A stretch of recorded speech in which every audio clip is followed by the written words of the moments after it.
திமுக துணை பொதுச் செயலாளர் கனிமொழி தலைமையில் திமுக தேர்தல் அறிக்கை தயாரிப்பு குழு அறிவிப்பு வெளியிடப்பட்டு உள்ளது.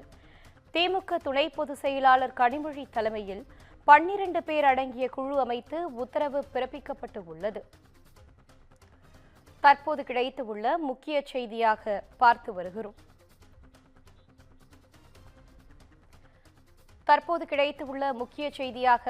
வருகிறோம். திமுக துணை பொதுச் செயலாளர் கனிமொழி தலைமையில் திமுக தேர்தல் அறிக்கை தயாரிப்பு குழு அறிவிப்பு வெளியிடப்பட்டு உள்ளது.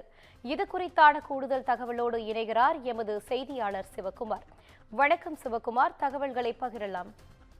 நடைபெற உள்ள சட்டமன்ற தேர்தல் அடுத்த ஆண்டு மார்ச் ஏப்ரல் மாதங்களில் தமிழகம் உள்ளிட்ட பல்வேறு பகுதிகளுக்கு சட்டமன்ற தேர்தல் நடைபெற இருக்குது. இந்நிலையில இந்த சட்டமன்ற தேர்தலை ஒட்டி அந்த திமுக தலைமையிலான தேர்தல் அறிக்கைகள் தற்போது சமர்ப்பிக்கப்பட இருக்குது. எப்படின்னா துணை பொதுச் செயலாளர் கனிமொழி தலைமையில தான் இந்த தேர்தல் அறிக்கையானது தயாரிக்கப்பட இருக்குது.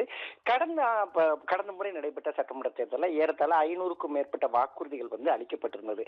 அந்த அளிக்கப்பட்ட வாக்குறுதிகள் அதே போல தற்போதும் இந்த திமுகவோட துணை பொதுச் செயலாளர் கனிமொழி தலைமையில அந்த தேர்தல் அறிக்கையானது தயாரிக்கப்பட உள்ளது. திமுக துணை பொதுச் செயலாளர் கனிமொழி தலைமையில 12 பேர் அடங்கிய குழு அமைத்து தற்போது உத்தரவிடப்பட்டிருக்குதுங்க.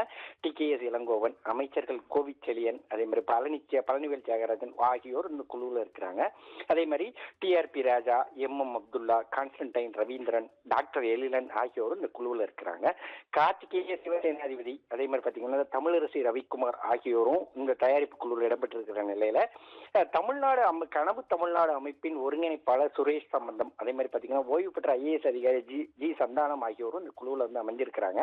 போன தடவை மாதிரி அதாவது 500 வாக்குறுதிகள் அளிக்கப்பட்டிருந்தது. போன தடவை பல்வேறு இதை முன்னிறுத்தி அந்த தேர்தல் அறிக்கையான தயாரிக்கப்பட்டிருந்தது. கடந்த முறை உள்ள அளிக்கப்பட்டிருந்த தேர்தல் வாக்குறுதிகள்ல பல வகைகள் இன்னும் நடைமுறைப்படுத்தப்படாத ஒரு சூழ்நிலையில தற்போது நடைபெற உள்ள அதே 3-4 மாதங்களில் நடைபெற உள்ள அந்த தமிழக சட்டமன்ற தேர்தலை ஒட்டி தற்போது ஆட்சியில் இருக்கிற திமுக முதன்முறையா அதோட தேர்தல் வாக்குறுதிகளை அதாவது அந்த தேர்தல் அறிக்கையை தயாரிக்கிறதுக்கு உண்டான குழுவை தற்போது அமைச்சு உத்தரவிட்டிருக்குது.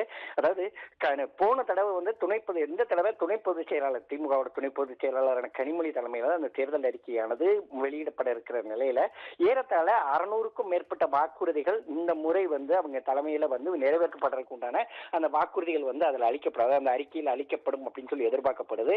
முக்கியமா பாத்தீங்கன்னா மாதம் ஒரு முறை இந்த மின் கட்டணம், அதே மாதிரி பாத்தீங்கன்னா இந்த மதுக்கடை மூடல் உள்ளிட்டவைகள் இதுல இடம்பெறும் அப்படின்னு சொல்லி எதிர்பார்க்கப்படுற ஒரு சூழ்நிலையில இந்த மாதிரி அதாவது அந்த தலைமையில அதாவது கனிமொழி தலைமையில 12 பேர் அடங்கிய குழு தான் தற்போது அமைச்சு அதன் அடிப்படையில் உத்தரவு பிறப்பிக்கப்பட்டிருக்குது. அமைப்போட அதாவது கனவு தமிழ்நாடு அமைப்போட ஒருங்கிணைப்பாளர் சுரேஷ் சம்பந்தம், அதே மாதிரி ஓய்வு பெற்ற IAS அதிகாரி ஜி சந்தானம் ஆகியோர் ஒரு பெருமை அதாவது ஒரு அனுபவம் வாய்ந்தவர்களும் இந்த குழுவில் இருக்கிற ஒரு சூழ்நிலையில இதற்கு அடுத்த கட்டமா அதாவது என்னென்ன மாதிரி வாக்குறுதிகள் அதாவது என்னென்ன மாதிரி வாக்குறுதிகள் கொடுக்க போறாங்க, அதன் அடிப்படையில என்னென்ன மாதிரி பண்ண போறாங்க அப்படிங்கிறது நம்ம தெரிய வரும். ஏற்கனவே சட்டமன்ற தேர்தலை முன்னிறுத்தி ஆங்காங்கே பல்வேறு ஊகங்கள் வெளியாகிட்டு இருக்கு. எப்படின்னு பாத்தீங்கன்னா இந்த சட்டமன்ற தேர்தலில் நடைபெற இருக்கிற நிலையில வரக்கூடிய பொங்கலை ஒட்டி அதாவது இன்னும் 15 நாள் ஒரு மாசத்துக்குள்ள நடைபெறக்கூடிய அந்த தமிழர் திருநாளான பொங்கலை ஒட்டி ஏற்கனவே 3000 ரூபாய் அளிக்க போறதா சொல்லி ஒரு செய்தி கிளம்பி வந்துட்டு இருக்கிற நிலையில தற்போது அந்த வழங்கப்பட உள்ள அந்த தேர்தல் வாக்குறுதிகள்ல இது இடம்பெறுமா அப்படிங்கறத இங்குள்ள பலரோட கேள்வியா இருக்குதுங்க. விவரங்களை வழங்கியமைக்காக நன்றி சிவகுமார்.